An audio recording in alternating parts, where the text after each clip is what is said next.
I'm really thrilled to have you here today. I'm the executive director of the program, and delighted to welcome you and introduce you to some of the WIP class. So we really appreciate the hour that you're giving us, and we're really looking forward to it. And like I said, I love the kind of 40-foot there over your shoulder. It's attention to detail in all things. Mm. Yes. Yeah. I don't know if Adrian mentioned, but my wife is from family is from Ireland, and she's writing her PhD thesis on James Joyce. So this was a trip we went on together to do a kind of a history of James Joyce. So it was fun. Yeah, the Mortello Tower there in the background. The start of, is it Ulysses based? Is it Buck Mulligan and the likes? Or what's your PhD on within Joyce? It's on Ulysses, and she's studying an aspect of it that I won't even try and explain. So. Yeah, great. Well, look, we really appreciate your time and look forward to the research being shared. Adrian is going to maybe just do a very a quick introduction in just a moment, Jason, if that's okay. But I'd love to introduce you to a few of the class first, if that was okay. So I might just ask Grace Walker, Clada, Jason, and Sarah, since I've just seen her there as well. If you wouldn't mind, in that order, just doing a very quick introduction of yourselves to Jason, if that was okay. So Grace, if I could call on you first. Yep. Hi, Jason. It's really nice to have you today. Thank you so much for what you're going to be talking about. My name's Grace. I'm calling to you from a wet Bangor today in Northern Ireland. I'm going into my third year of law at Aberdeen University, and I'm really interested in pro bono work, advocacy, and I actually volunteer at a law clinic a couple of days a week. So really interested to hear what you have to say today, and thank you for coming on the line. Nice to meet you, Grace. Clara, could we call on you next? Hi, Jason. Thanks so much for taking the time to meet with us today. My name is Clada. I'm calling in from London at the moment. I have just graduated my degree in politics and international relations, and I work in policy, and really excited to hear what you have to share with us today. Nice to meet you. All right. I'm not sure, was it going with Jason or Fuelan? I can't remember. I think it was Jason. Yeah, I think so too as well. Thanks, Brian, and hello, Jason. I'm calling in from Belfast this evening. I graduated from Queen's University Belfast with a degree in French and politics last year, and I work in the university right now representing students' educational and academic interests. And just want to thank you again for joining us this evening, and I'm really looking forward to hearing what you have to say. Nice to meet another Jason. Hi, Jason. Thanks for joining us this evening. I'm really interested to hear what you have to say. I'm Sarah. I'm from County Fermanagh in Northern Ireland, and I've just finished my second year of law at Queen's University Belfast, so thank you. Nice to meet you, Sarah. So Jason, we're trying to figure out ways to make sure we keep connection. Obviously Zoom, as we'll talk about later, is an amazing tool to connect us, but we're trying to make sure that it doesn't feel that you're staring at empty blank screens, but there are people all across the island of Ireland and across in Northern Ireland and the UK as well joining us. So with that, I'm going to hand over to Adrian, who's the reason that we have you here tonight. And Adrian was going to say a few words to kick us off. That's great. Hey, Jason, thank you again for doing this. It's a real privilege, a real pleasure to introduce you here. So let me get the formalities done with. Jason is the founder and general partner of Emergence Capital, one of the most successful venture capital firms in the US. Companies that they have backed over time include Salesforce and the company responsible for the technology we're all using here this evening, Zoom. Jason and I met 28 years ago in business school. And along with a group of classmates, we try and get together every year for a long weekend. And included in that group is Rick Elias, who you've already met. And you'll be hearing from Doug Fagan, I think, later this week. And Doug is one of our friends as well from that group. When I asked Rick and Jason to do this, Rick said he'd do it so long as he went before Jason. So he didn't want to follow Jason. The other thing I would make... I felt the same way, Adrian, so I guess he won. So. Jason, you heard Rick talk about twofers and threefers. That concept came from Jason's dad. who was one of the first visitors to our class way back in 1992, wrote a book that we've all digested and has been a mentor to Rick for many years. So we always enjoy getting together. We try and get together at least once a year as a group over a long weekend. Wherever Jason is, there will be good wine and tennis, but also really interesting discussion about where the world is going. And you know, for those of us in the US, and I think frankly for everybody outside the US, Northern California and especially Silicon Valley is such an incubator and such a driver of economic, financial, social change. And Jason was the first person I heard speaking knowledgeably and thoughtfully on Bitcoin. And I remember talking about autonomous vehicles and so many other concepts that have emerged and we've all become somewhat facile with and understanding of. The first time I had an in-depth conversation of any kind around it was in one of those gatherings with Jason.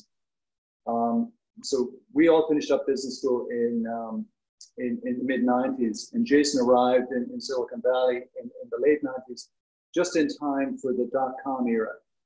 So we saw the highs of that, and then he saw how it came crashing down pretty radically in the early 90s.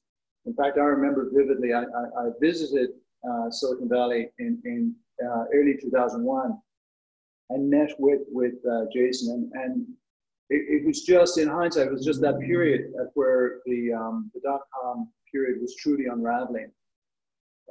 He and his partners started in that kind of environment. They started Emergent Capital a couple of years later, and it was a long lead period for venture capital. And you know, so Jason understands the adversity of the capital markets. It's not one-way stuff, and he lived through that. And I remember the conversations we had with him all the way through those years as he was dealing with that. So as we say in the US, he knows that trees do not grow to the sky, despite everything we see.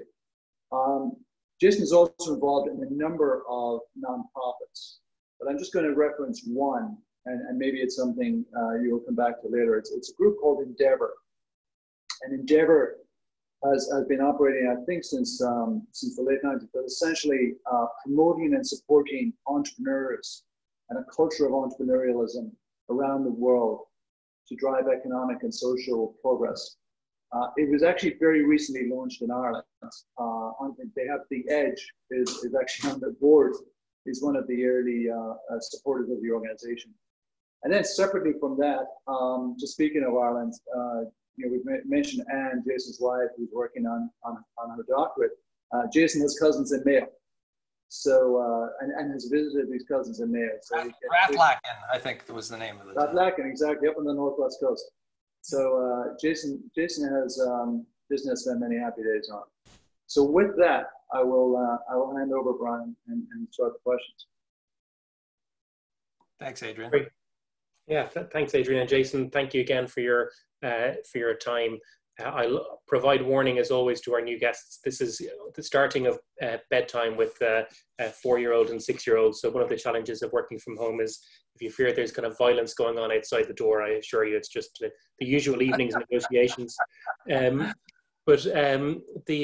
So yeah, Jason, I really want to talk, maybe to go back to that time in particular when you were with Adrian in Harvard and you were finishing business school, and you know, the Kauffman Fellows is something that, you know, we've looked into, and I think has a lot of similarity of values with our program. And I've been really interested to see how then you became involved with it, and it's obviously had an influence on your life kind of more broadly. And I know Christine is going to, or sorry, Simon's going to ask a question a little bit later around the Kauffman Pledge, and maybe I have a sense you might have had some involvement in that. But I was just wondering if you could maybe speak to your early choices in your career. You know, we have a group of young people at the moment that are entering into uncertain times, but are, you know, people that are smart and ambitious, and I think represent the best of Northern Ireland and Ireland. So we'd love to hear a little bit about your early career choices and the role as being part of the kind of charter class of the Kauffman Fellows had on your journey, and maybe your involvement with Kauffman afterwards. Sure, I'd be happy to. So first of all, it is a real pleasure to have an opportunity to speak to you all. And Adrian and I go way back, and he is without doubt one of the people that most impacted me in kind of a quiet way, but somebody that I've always admired and always makes me feel really good energy about spending time with. And I think maybe if there's one thing I would say is find friends like Adrian in life, and everything else will fall into place. But thinking back in terms of those early days, I will say one thing that I feel has been a pattern for me that was an important one was this ability to make decisions that I felt like were in my long-term best interest, but maybe not as obvious in the short term. And the things I always kind of come back to are this sense of figuring out kind of what really drives me in terms of my passion, and then making decisions to surround myself with people that I think can teach me something, that I can learn something from, that share those passions and interests, and almost despite the job itself. And I think back to when we were graduating from business school, and many people were at that time interviewing at investment banks or consulting firms or the largest industrial companies. And I took a job working with one of my professors, and I may have been the lowest paid graduate of Harvard Business School ever. And I actually had to get a scholarship so I could just afford to spend the year with him. But he was a professor of entrepreneurship who I really loved and respected, and had kind of showed me a whole world that I didn't know existed, which was the world of venture capital and entrepreneurship. And so I felt like working with him would give me an opportunity to just meet some really cool, really interesting people. And it was maybe one of the best years of my professional life. It was very open-ended. I could dive deep into research. I went to China studying venture capital. I wrote case studies on private equity firms, on startups, on amazing entrepreneurs. But most importantly, what it did was it gave me some vision as to role models of people who had taken some paths in life that were not obvious, and had done very well, and were very, very passionate about what they were doing. And it just gave me energy when I spent time with them. So as I was nearing the end of that year with this professor, another professor that I was working with suggested the Kauffman Fellows Program. And it was a brand new program at the time, funded by a foundation. It was not too dissimilar from the program you guys are participating in. It was really trying to identify some young folks with potential and kind of bring into the venture capital world kind of a set of backgrounds that maybe wouldn't get in otherwise. And I was probably one of the more traditional candidates, frankly, that applied to the program. But I got in. It was part of the charter class. And I was matched with a venture capital firm in New York called Venrock, which was the Rockefeller family venture capital arm.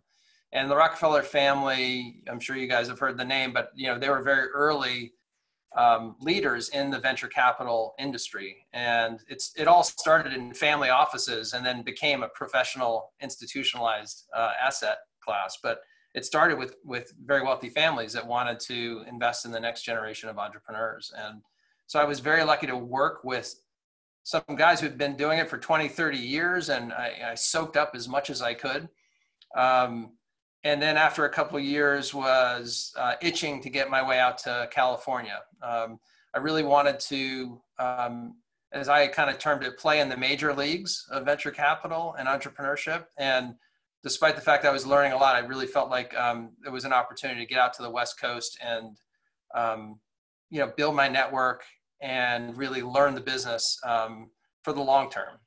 And I had an offer to be a partner at Venrock, or I had an offer to be an associate at this other firm in California. And I turned down the partnership offer. I may have been the only one to ever turn down a partnership offer at Venrock at the time to join this firm, USVP, because I just felt like I wanted to be in California. I wanted to build my network, and I had faith that I would, learn the business and be successful over time. So as Adrian mentioned, I joined at like a very auspicious time. It was right before the tech bubble. And so literally everything I touched went up and to the right. I mean, it did grow to the sky. The trees were growing to the sky. I thought I was brilliant. And then all of a sudden, the tech bust hit. And you guys weren't around at the time, but it was very specific to our industry. Think of it like COVID basically for the tech industry. It was like a nuclear bomb had gone off. And immediately everything froze up. All the financing markets froze up. People were running out of money. You know, they couldn't raise capital anymore. All of my great investments all of a sudden, dove down and were almost worthless within like literally months. And I started to really question, was I any good at this?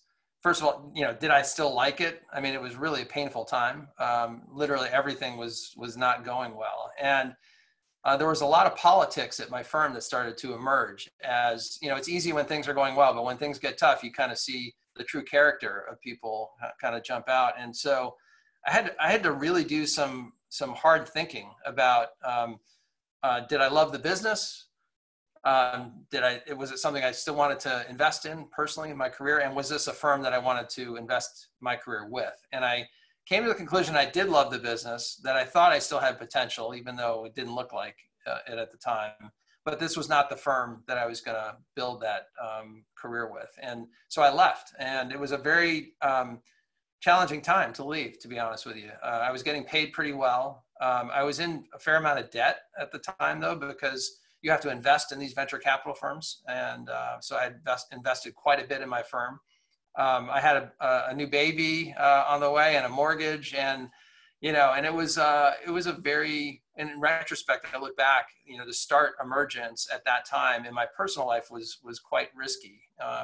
But again, I kind of came back to, do I love what I'm doing? Am I getting energy from the people I'm doing with? And do I think this is a platform that I can build value with? And so we spent probably a year meeting, my two co-founders and I, getting aligned on our mission as a firm, the values that we wanted to operate with, what success would look like. And we literally wrote the press release of what does success look like in 10 years if we're wildly successful. And then we talked a lot about our fears and our vulnerabilities. And that's one of the things I learned a lot about, which is if you have a group of people that you are open with about your weaknesses and your challenges and your fears, that it's a lot easier to work through them and to support one another. And I got very, very lucky with the partners that I chose. They turned out to be really first-class individuals, hardworking, really committed to the firm. And we didn't, agree all the time. In fact, we disagreed a lot. But we shared this common vision of what we wanted to build together and the values we wanted to build the firm with. And, fast forward, it's been 15, 16 years. It's been a remarkable journey with this organization. And it's surpassed any expectations I ever had in terms of what we accomplished together. And there's a great saying in life where you tend to overestimate the things you can accomplish in a year or two, but underestimate the things you can accomplish in a decade or two. And I think that's been very true as I've seen things happen. And I can get back to some of the activities with Kauffman, because I've been very actively involved with the Kauffman Fellows Program, became chairman of that organization. I'm still on the board. And then Endeavor, as two kind of other really important organizations that I think have fueled my own personal growth, but also the entrepreneurial ecosystem around the world now. So I feel very blessed. I feel very blessed. I've had an amazing run with this firm. I have two kids, 16 and 17 now, who are a year or two away from heading off to school, like you guys are, and trying to cherish the time that I have with them. And this will be my 20th wedding anniversary in a month from now. So I've been very blessed with that as well. So overall, feel very, very lucky. But again, I kind of looking back, I feel like I made some, maybe what looked like risky decisions at the time, but turned out to be not very risky, actually, in retrospect. They actually got me to a place where I could fulfill my own potential and bet on myself in a way that was consistent with my values. And that's what fueled me over the long run. So. Jason, that was really interesting. I think there's a couple of different strands there that we might pick up a little bit later.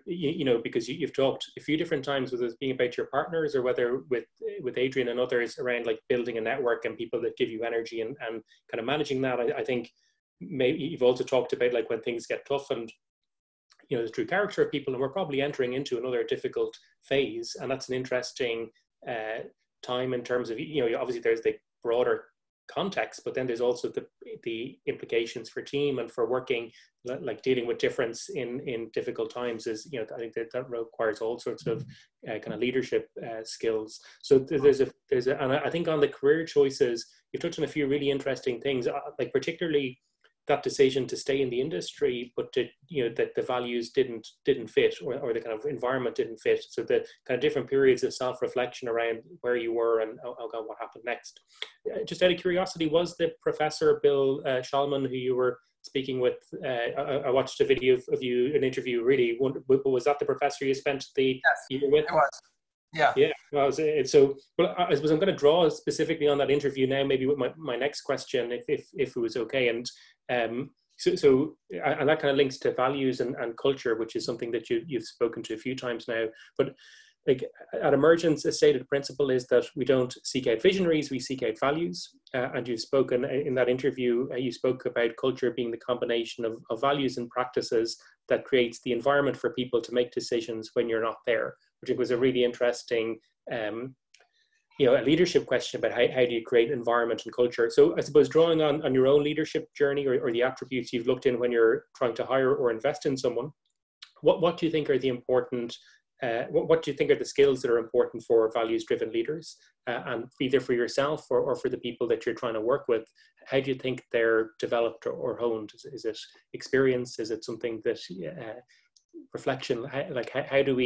How do we create the skills to be able to create the environments that you've talked about?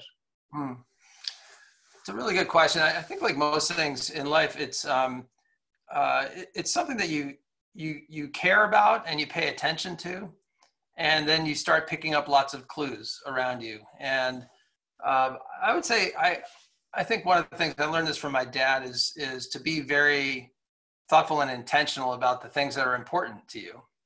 Whether it's health or family or friendship or values at work, and to be a kind of a student.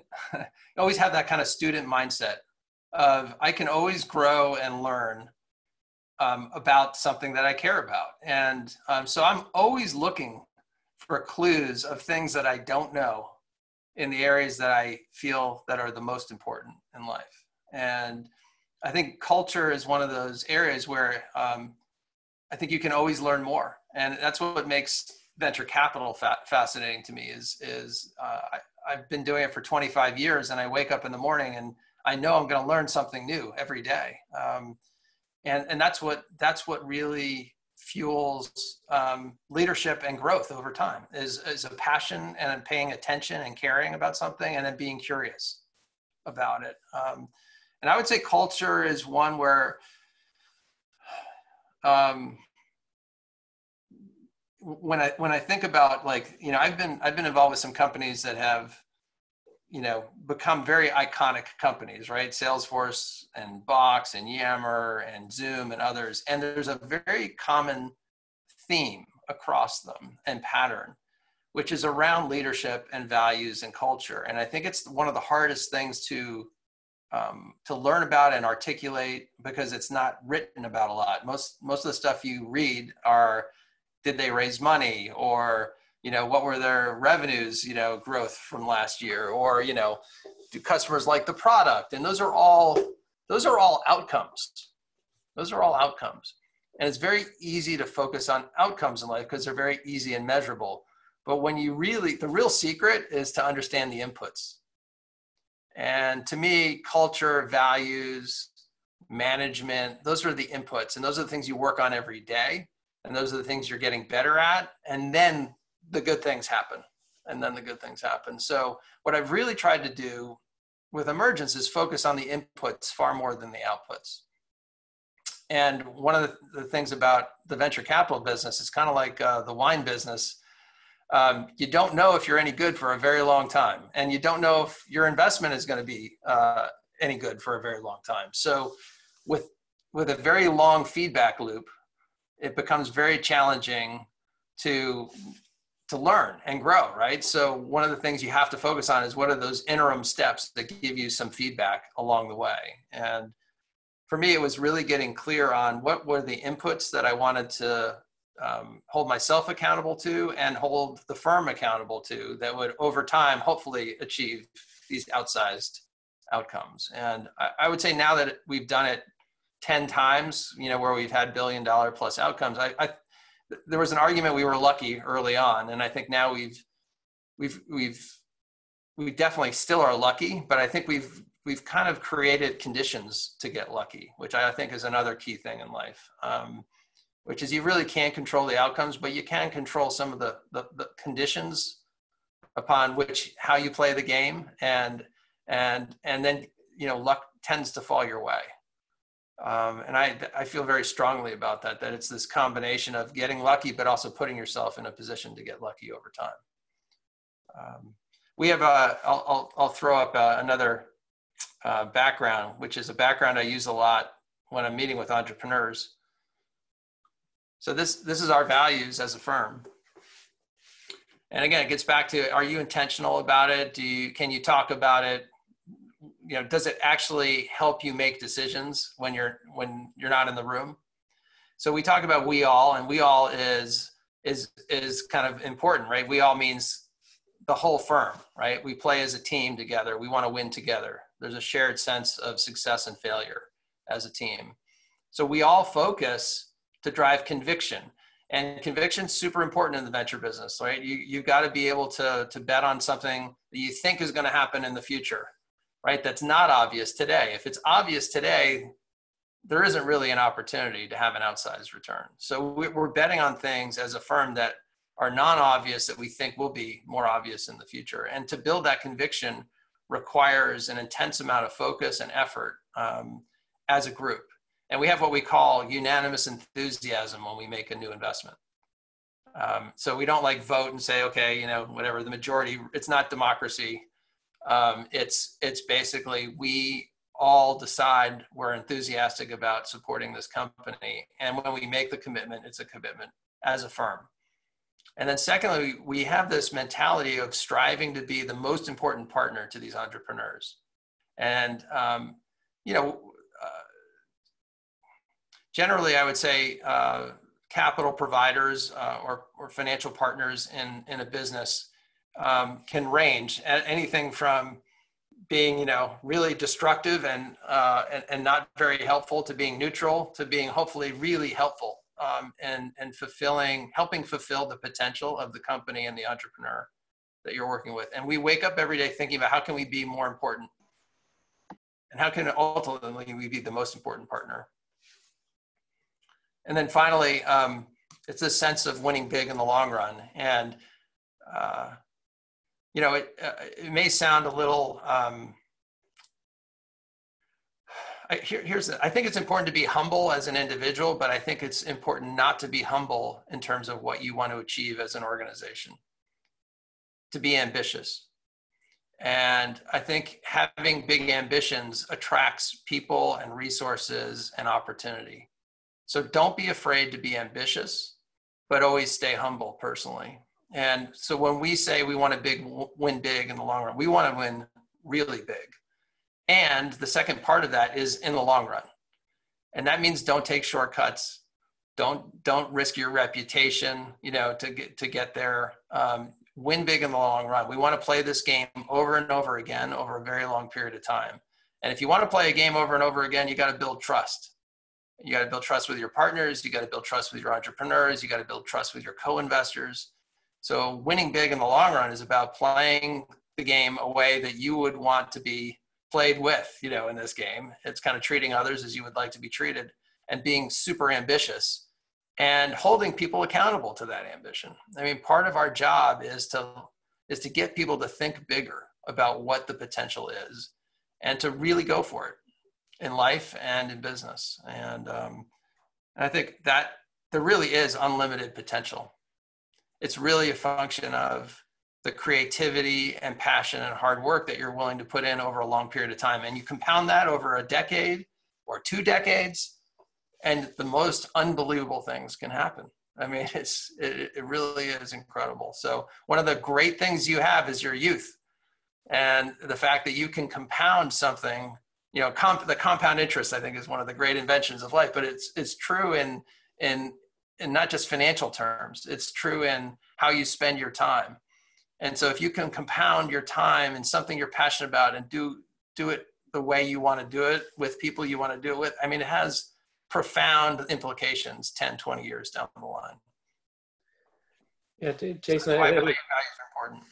Yeah, no, I think there's some real, like, again, there's 2 or 3 things that jumped to my mind. One is on the kind of values piece, and I share a personal experience within the Washington Ireland program. We support like these groups of young leaders, and I remember we had an issue with a student who, you know, and there was risk involved for the organization, and the easiest thing would have been to have to get the person home, being really kind of blunt about it. It was just kind of a health situation. And I went and I met our chairman, and he, you know, I was in a very stressed position of trying to deal with this and trying to think of all the balancing duties that I had. And Jim, who was our chairman, just said just literally took out our value statement and said what you know, this is how we decide what we do. And it was like, what, you know, we took a kind of a decision that had a financial implication but it was all put at the core of our purpose is supporting these people. And he was like, well, then let's figure out how do we do that.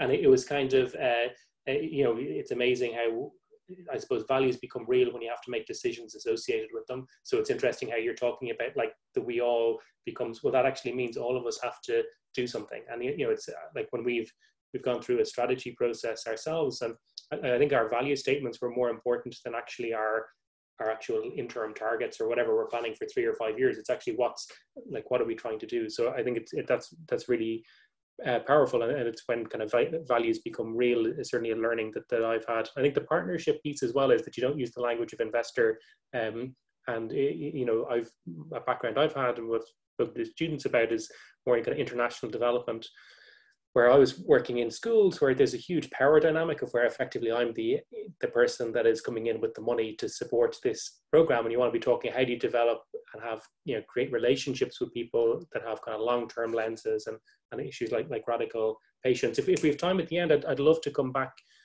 to something that you talked about there around kind of creating inputs and conditions, that I suppose, given and you used the term a few times of the word iconic,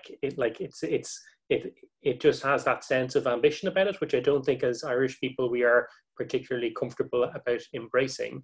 But I think as it's a powerful word to think about and set out, like we want to create something iconic, but you also have that long-term lens. And if you have the right culture and you have the right, you know, the conditions can change, as in the external conditions can change. So you could have a great team and a great founder and everything else is right, but then the market changes or something external changes, and then maybe how do you kind of manage in those situations when everything is right, but also it's not going to create an iconic output. So then you have to kind of adapt to that. So yeah, that might be. There's an important point there that you bring up that I wanted to emphasize, which is, and it gets back to, you know, being humble personally, but not being humble about your ambitions as an organization. Because what I've noticed is the bigger the ambition of the organization and the clearer the purpose and the values of the organization, all of a sudden, everything, you face challenges and struggles and issues for everything, right? Every single company that's been successful has faced those issues. But the power of that ambition allows you to put those struggles in the context of that ambition. And so the problem seems small relative to the size of the opportunity. If you start with incredibly small ambitions and you don't have a clear sense of purpose and values, then those challenges will just knock you down. They'll just knock you over. They'll take you out of the game. And the whole key is, how do you keep playing the game as long as possible to allow you for all this compounding of value to occur, right? And that's what I've always thought about, is like, how do I keep playing this game? Because I love the game, and I want to play it with, you know, these folks, and I want to do it in the right way. And so envisioning something that could be incredible is what allows you to work through all of the struggles, right? Otherwise, it's probably easy to just quit. Yeah. Yeah, I suppose that is like the ambition to have kind of, whether it be massive social change or whether it be kind of like economic opportunity. There's so much that can be done with a big vision, but also it changes how you act if you do want to create something that isn't incremental. And you know, the students, when we're talking like kind of broadly, one of the outputs that they're working on collectively is thinking about how does Northern Ireland and Ireland respond to like a changing world. And we're trying to use tools to try and make sure that we don't think incrementally around, okay, well, this is how we've done it before. But if the world has changed dramatically, and like you said, if we can take, you know, we're not a political party, we don't have to produce a manifesto that delivers in 3 years or in 5 years, but what's their ambition for the island in 2040 or 2030? You know, there's actually much more opportunity. And a term we use around this is like, if the future were a book, would you read it or write it? And I think that there's that sense of like, there's an opportunity and responsibility to shape the future. And if you can embrace those larger challenges, there's much more that's movable than I think we realize as a starting point. I'll tell you another quick story on that, because I think it's instructive. So back in 1998, I think it was, maybe 97, I was approached by a friend of a friend who wanted to start an organization. She was coming from a nonprofit, and she had this kind of passion for entrepreneurship. And she knew that I had spent some time in Budapest. I worked in Budapest for a short time when the wall came down, and that I was in venture capital for a couple of years. So I think I was one of the few venture capitalists that she knew of. And so we got together with her and two other co-founder and another a guy that was a mutual friend. And we sat in the kitchen of her apartment in New York, tiny 1-bedroom apartment. We ordered Chinese food, and we literally wrote on the back of a napkin, you know, that we wanted to start an organization that was going to be the most important organization supporting entrepreneurs in the world. We had no money. We had very little experience. We had no right to believe that, honestly. But it was what we said. Like, and we set out some objectives over, let's say, 5-year period of what we wanted to do. We wanted to have 100 entrepreneurs that we supported in these markets. We decided to start in Latin America. You know, fast forward 20 years later, this organization, Endeavor, has become one of the most important, if not the most important, organizations in the world supporting entrepreneurs. Last night, I was sharing beers with The Edge, you know, who's chairman of Endeavor Ireland, to talk about how to have an impact in that community. And like, I mean, you know, like, we would never have dreamed, right, of that even when we started. But we set very high ambitions. It was almost like this lofty goal that was way too big to achieve. So it's never achievable, right? But it was a mission that we were on. It was a purpose. And it guided the way we attracted people and resources to this organization over a 20-year period, such that we ended up now, we're operating in 50 markets, and we've supported 2,000 entrepreneurs, and we've created 3 million jobs. And like, I mean, it's mind-blowing. We've literally helped accelerate entrepreneurship in some emerging markets that would have taken maybe another decade or two. And this is a nonprofit, you know, it's not, you know, and it's been fueled by passion and people and charitable contributions. We actually started a fund to co-invest with, you know, with the entrepreneurs that we're supporting, and they love it. So we're not negotiating against them. We're just kind of a passive co-investor. We just had our first exit, one of our first exits. It was a company called Peak Games in Istanbul, Turkey. And it was one of the largest exits, you know, of any company in that region. And it's now going to fuel the next generation of entrepreneurs and endeavors worldwide. So like, these are the kind of things where I look back, and by the way, at that time was the same time that I was trying to become a partner in my firm, and I was flying to Latin America And people were, you know, my partners were saying, what the heck are you doing? Why are you spending time going to Brazil or Argentina or Chile? We'll never invest in those countries. And I was like, I know, but I believe in the mission of this organization. It gives me energy. I'm meeting some really interesting people. And you know, I'm willing to sacrifice, even if it means that, you know, maybe I don't make partner as fast as I would otherwise. But actually, it turned out to be one of the biggest accelerants of my career in the long run. So it's back to kind of like having the courage of your own convictions about the things you want to spend your time on and who you want to spend it with, and being willing to bet on yourself, that you can make a difference and you can do these things. And I can't imagine the last 20 years without having had that experience. No amount of financial success I would have had in my core job would have been as fulfilling or meaningful as the time that I've spent with that organization over the last 20 years. And Jason, I think there's a couple of, I'm conscious of, we've stolen Fwelon's question, which I know was around Endeavour, but I think we've got it covered, Fwelon. But Jason, I think like on the talk that you gave to the Endeavour group, I think there was two other interesting things about that idea of in the long run, and then I'm going to shift back to today and to some of the challenges that we have at the moment. But you spoke about for kind of corporations or investors, there was a question around, you know, should you be focused on responding to the immediate social challenge that we have, or should we be trying to get our business up and running, whatever the opportunity is? And you were talking about, again, that sense of, well, you build, like, one, it's the right thing to do, to be doing like some kind of trying to address today's social challenges, particularly given when the need is immediate.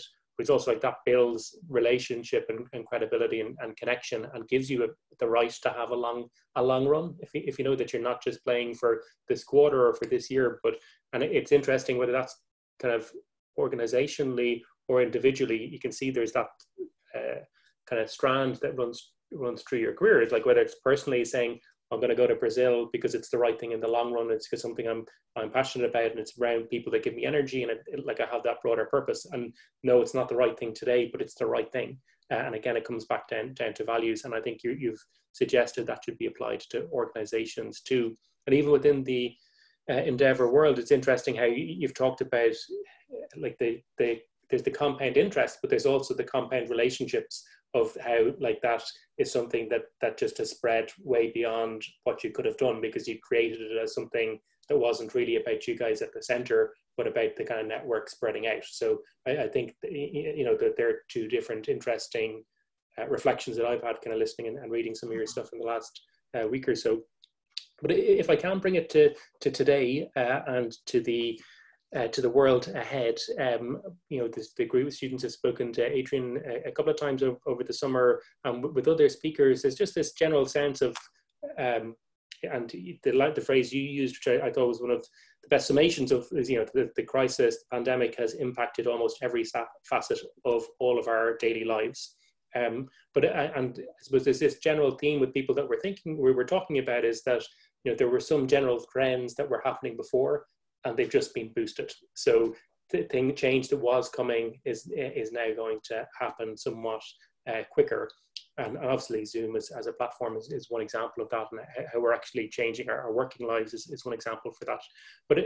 But when you think about whether it be your children or whether it be about the kind of students that you're speaking to here, and you think about the long run and some of the kind of longer term lenses, so not just about 2021, what are the trends that you're particularly focused on that you will think will impact our lives? So not necessarily, you know, the next economic opportunity, but, you know, obviously the ways of work is one thing, but when you're looking towards the horizon, what are the changes that you're thinking about and are focused on that you think will be sped up by this current moment?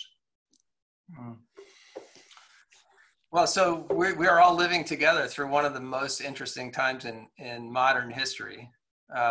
And you know, I've lived through a few financial cycles in the past, but this one has just as the financial cycle, but it also has a health, right, crisis, and we have a bunch of social unrest occurring at the same time. So we literally have like 3 tsunamis happening at the same time. that it's very challenging. I'll be honest with you, even somebody, who's been around a little while longer has challenges managing all of the emotions and the data required to absorb, what's going on in the world and how to react. And so one thing I would say to you is, if you're struggling at all with how to process all this information, you're not alone. we all are struggling to some extent.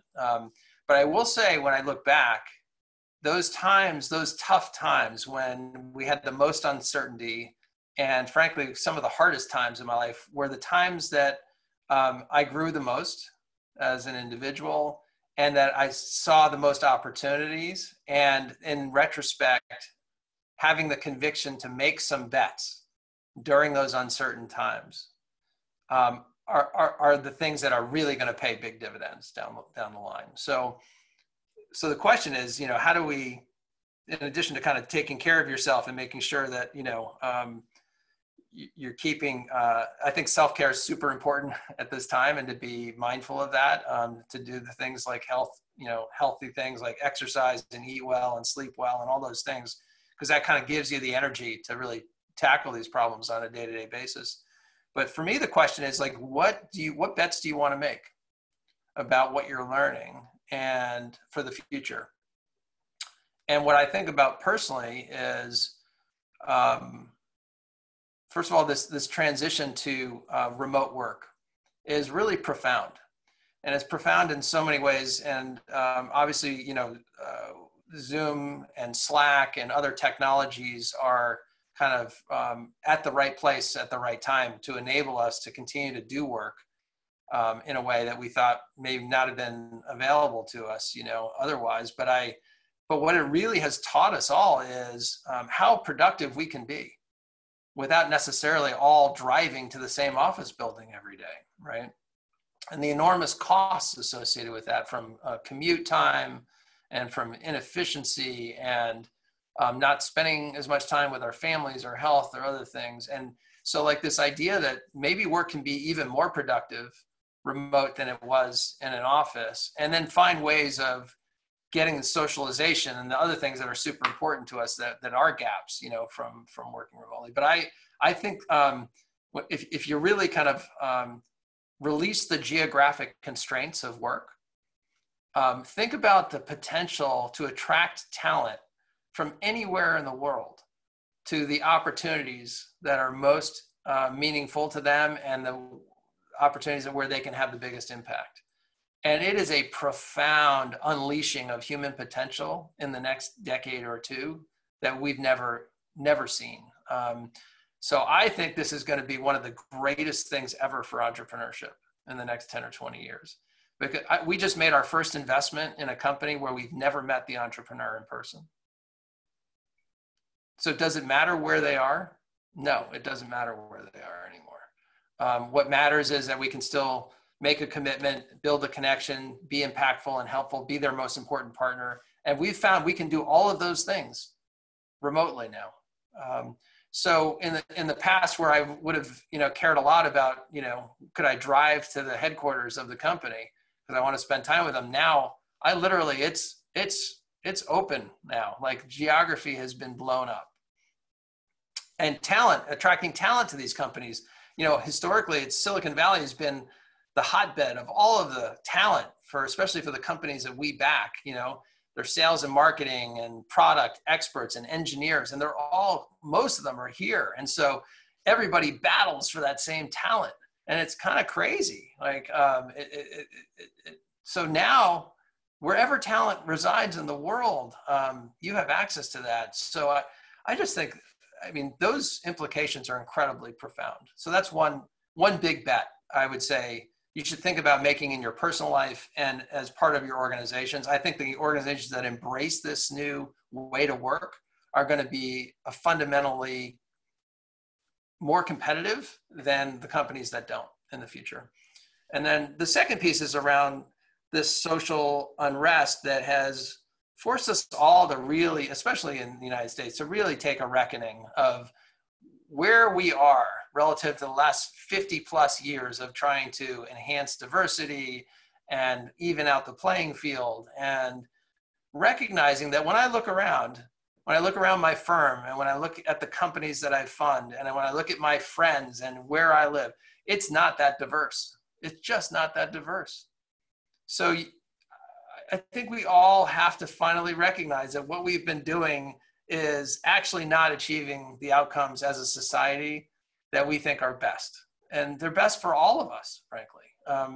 So we've now moved to an era where I call it, I've always felt like I'm a non-racist, okay? But that's not okay anymore.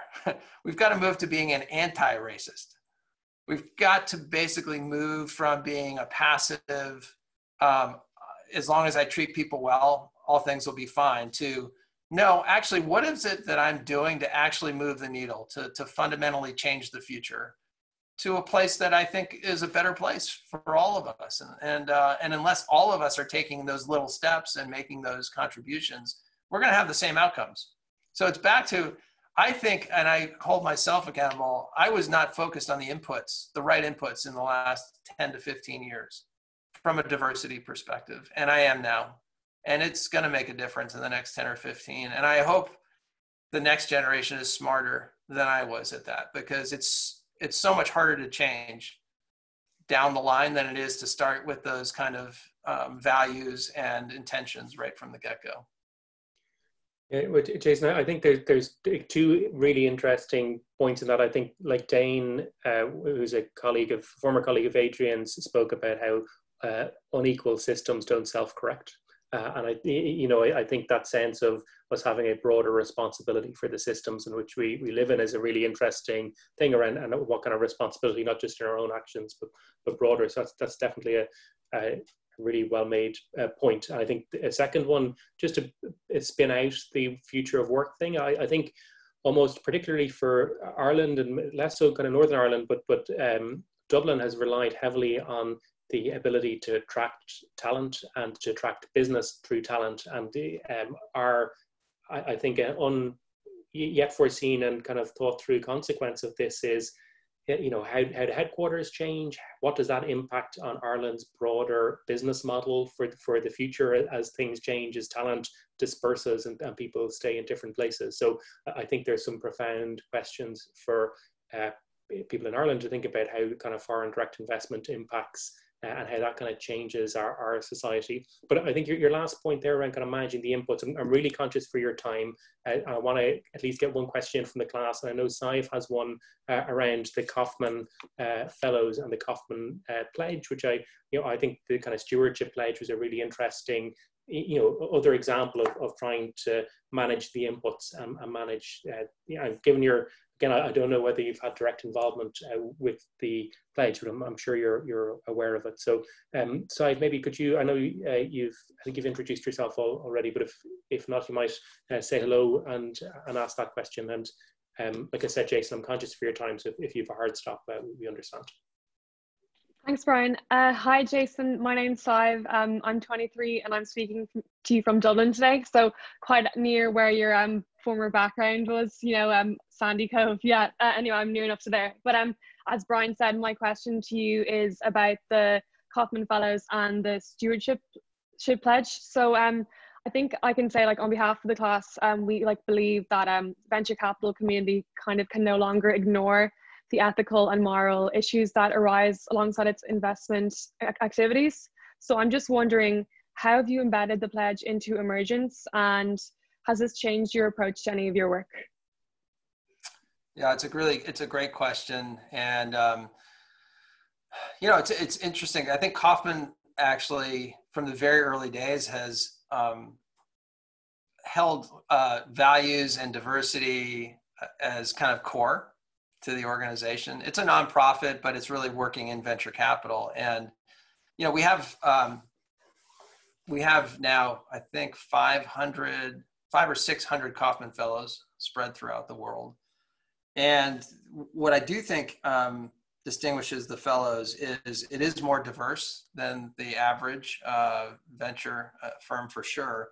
And there is this kind of embedded values and framework for treating each other that builds trust. We try and kind of be more vulnerable with each other than you would normally be with colleagues in a business that you're effectively a competitor with. Sometimes you're collaborating, but you're also competing. So I think the framework or the principles upon which the Fellows was founded needs to be adopted by all venture organizations. And I would say the disappointment is that we're only 500 fellows and that the rest of the industry hasn't necessarily embraced it as much. But I will say, having been in the charter class of the Kauffman Fellows and having been chairman of the Kauffman Fellows and still on the board, that I don't think I did as good a job as I should have done in our own organization over the last 15 years on that front. And I feel like I just started thinking about that maybe like 5 or 6 years ago. And if I had started thinking about it 15 years ago from the very founding of the organization, we would have been so much further ahead. So there's a lot of catch up that needs to be done. And I think it does get back to, like I said, things that you care about and you pay attention to and you get curious about and you become learners on are the stuff that you actually move forward and get better at. So one thing I would take away from this whole time and experience is I think a lot more people are caring about it and paying attention to it and getting curious about it and then trying to get better at it than I've ever seen. And that gives me hope. That gives me hope. We're all always learning and trying to move our energy and attention to the things that matter most. And I think this is one of the things we've realized. It matters a lot more than we thought before. And so if we change our mentality and care and attention and curiosity, I think we'll have it'll take 10, 15, 20 years. This is not a short-term thing, but my hope is that we can retain the level of energy that we're seeing around this right now, because I think there's an opportunity to really move the needle in the next 10 to 15 years. And if you ask me, what am I going to be spending my time on, in addition to finding the next Salesforce and Zoom and Yammer, it's going to be that I feel strongly before I finish. I want to move the needle on that question for the industry. Jason, thank you so much for that. And I have to say, for myself, I think the pledge is a great example of how do you mobilize a community. And I think, there's something for WIP around how do we mobilize the alumni. I think that's something maybe we should be looking to. So I think there's lessons from that for us to draw from. Like I said, I'm really conscious of your time. So I just want to, some quick reflections would be, you spoke there about both being personally humble, like having an ambition for an organization or for social change that's kind of broader, thinking compound, having a long-term lens, thinking about kind of winning in the long run, are all kind of themes around how do you make that broader change. It's not today, but it's actually kind of the dedicated commitment and then creating the environment where other people can do that, whether that be the culture and the values of people making decisions when you're not there, or the kind of broader compounding of relationships through the networks of the likes of Endeavour or Kauffman as other examples. But I think that there's just a ton for us to think about and reflect on. And I hope when you are next in Dublin and visiting Sandy Cove that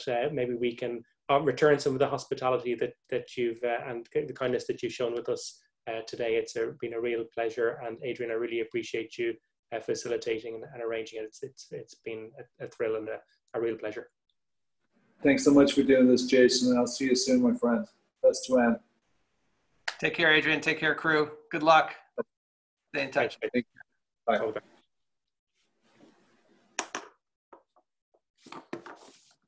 Okay, stop recording.